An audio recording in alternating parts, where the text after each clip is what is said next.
Dystopian and apocalyptical fiction has been around longer than I have, in other words, a very long time. But in the mid to late 2000s, it seemed to have a resurgence in popularity with the release of the Hunger Games and the Divergent trilogy, along with many, many more. And this has led to some interesting discussions.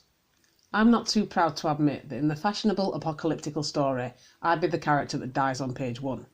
While many people I know talk of their amazing survival skills in the event of Armageddon, even though you know they've never gone further into the wilderness than their local McDonald's, if civilization as we know it suddenly, unexpectedly came to a catastrophic end, they claim to know how to fend off innumerable hordes of zombies, bloodthirsty killers, plague-ridden animals without even breaking into a sweat.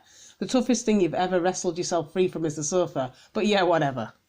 On an almost daily basis, I'm dragged unwillingly into these conversations by my son, who is convinced that the apocalypse is coming any day now, and actually seems to be looking forward to it.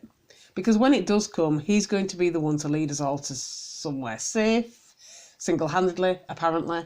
The same person who thinks his life is over if Netflix buffers for more than 30 seconds thinks he'd cope no problem if the whole internet was wiped out overnight.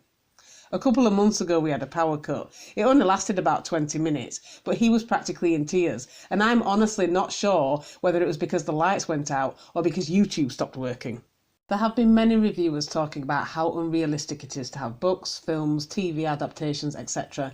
dedicated to the storyline that only one person can save the world, particularly when that one person also happens to be a teenager. So although I don't disagree with them, I'm not going to labour the point which has already been made many times. But I am going to say, as a fully paid up member of the opposing side, the old git, that most of us adults wouldn't do much better either, and it seems that some of us are aware of that. In the few fully adult versions of dystopian fiction that I've read, the endings were less than cheerful, let's say.